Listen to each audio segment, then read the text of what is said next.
In this video, we're going to talk about polar graphs. So, we define a polar graph. The graph of an equation in polar coordinates, called a polar graph, consists of those points, and only those points, having at least one pair of polar coordinates that satisfy the equation. So if we want to graph an equation in polar coordinates, we can try to convert it first to rectangular coordinates using this, the theorem that we have on coordinate conversion. So let's try to identify what types of graphs this would be if we convert them to Cartesian coordinates equation. Let's first try number 1. Let's saw up. There you go. I guess it's blank. Let's first try to convert number 1, theta is equal to pi over 6 into a Cartesian or a rectangular equation. So from the 4 equations used in the theorem, since it's just theta, then we can use tangent of theta is equal to pi over 6. Sorry, not tangent theta is equal to pi over 6, but tangent of pi over 6, which is theta, is y over x. There you go. And the tangent of pi over 6, that is square root of 3 over 3, which is equal to y over x. Oops, let's fix the way it's oops, that's 6. So tangent of pi over 6 is equal to y over x. So tangent pi over 6 is square root of 3 over 3 is equal to y over x. Cross multiply, we're going to get x square root of 3 is equal to 3y. Therefore, if you want to write this, and this looks like a line in standard form, or standard form or general form, it becomes x squared root of 3 minus 3y equals 0. So based from this, it only has terms on first degree, and this looks like a line. Seeing the form, it looks like it's in general form, so it's the line. It's a line rather, whose theta, whose angle would be on positive pi over 6. So if we are to have that line there, it might look something like this. So from the polar axis, let's draw the polar axis. There we go. So there, this is the angle theta, which is equal to pi over 6. So that line is the graph of theta is equal to pi over 6. Let's have another example. How about if r is equal to 3? So if r is equal to 3, we know from the formulas that we have in coordinate conversion that r is equal to positive or negative square root of x squared plus y squared that's equal to 3. To square this, we're going to get x squared plus y squared equals 9. And this is, as we know, is an equation of a circle whose center is at 0, 0, and whose radius would be equal to 3. Let's see if I'll be able to draw a circle equal to 3. Let me just get a tool at this one. I've tried it. It doesn't look like it's going to work, but because it's a bit big for this. So if r is equal to 3, then this circle instead. That one. I'm trying my best to do. Oops, there you go. So this is r is equal to 3. Because its Cartesian equation is x squared plus y squared equals 9. So try to pause the video and find the equations for the Cartesian equations for 3, 4, 5, 6. So assuming you have really paused the video and tried to answer this, these are the following Cartesian form of these equations. For number 3, we have y equals 2. For number 4, we have x is equal to negative 3. For number 5, we have for number 5, we have x squared plus y minus 1 squared. This one is in central a central center radius form. In general form, what you're going to get first is actually x squared plus y squared minus 2y equals 0. Well, number 6, you're going to get the equation x squared plus y squared minus 4x equals 0.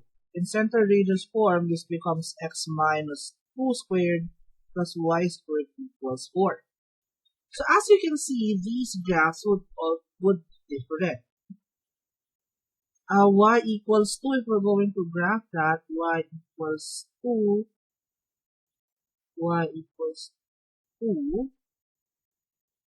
we have to plot a pi over 2 axis. Oops. Pi over 2 axis, there we go. So y equals 2 would hit this point here. Because let's plot this here. So we will just need to go, there you go. So somehow that hits. So this is the line y equals 2. So what it looks like on Cartesian coordinates. X equals negative 3.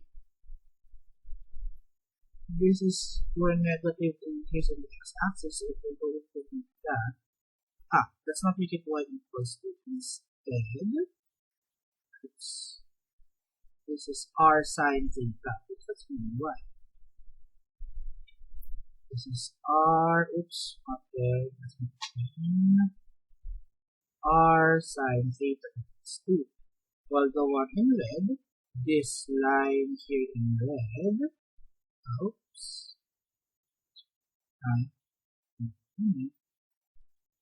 There you go. So this line here is actually r cosine theta equals negative 3 now. And as you can see here, we now have two circles here. One of the circles is here with the center at 0, negative 1, and the other one is at negative 2, 0. I'll leave them to you to search on how they would look like on the Cartesian plane. These are simple graphs that we have already discussed, and we can summarize the simple graphs in polar coordinates as follows. Let's just put this up. There you go. If the equation is theta is equal to a constant c, then it's a line that contains the pole and it makes an angle with radian measure c with the polar axis. If the equation is r sine theta equals the constant a, then it's a line parallel to the polar axis. If it's greater than 0, if a is greater than 0, it's above the polar axis. A is less than 0, it's below the polar axis. However, if r cosine theta equals a constant, say b, it's a line parallel to the pi over 2 axis. So therefore, if b is greater than 0, then it's to the right of the pi over 2 axis. If b is less than 0, it's to the left of the pi over 2 axis. If we're given with r equals a, then it's a circle with center at the pole and the radius of the absolute value of a units. If r is equal to a cosine theta, then the center would be at a over 2, 0, and the radius would be a over 2. And it will be tangent to the pi over 2 axis. So, if a is greater than 0, it's to the right of the pi over 2 axis. If a is less than 0, it's to the left of the pi over 2 axis. If r is equal to a sine theta, it will now be at the center a over 2, pi over 2, and radius of a over 2. It's tangent to the polar axis, and if a is greater than 0, it's above the polar axis, but if it is less than 0, it's below the polar axis. These are the simple graphs that we're going to encounter in the polar coordinate system. So for example, if we are asked to identify and graph the following equations, and we can identify them from the table before this slide, then it's easier to convert them to Cartesian coordinates. For example, in number 1, r sine theta equals negative 5. Once we recognize this, we can easily say that r sine theta is equal to y. So therefore, this equation is y equals negative 5. So to graph this, let me just graph our polar axis and our pi over 2 axis.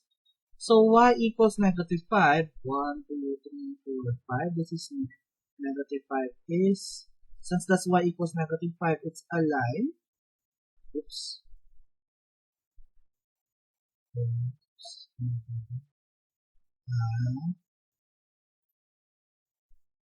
There we go. So this is the line r sine theta equals negative 5. It's a line parallel to the polar axis. And it's, since negative 5 is negative, it's below the polar axis.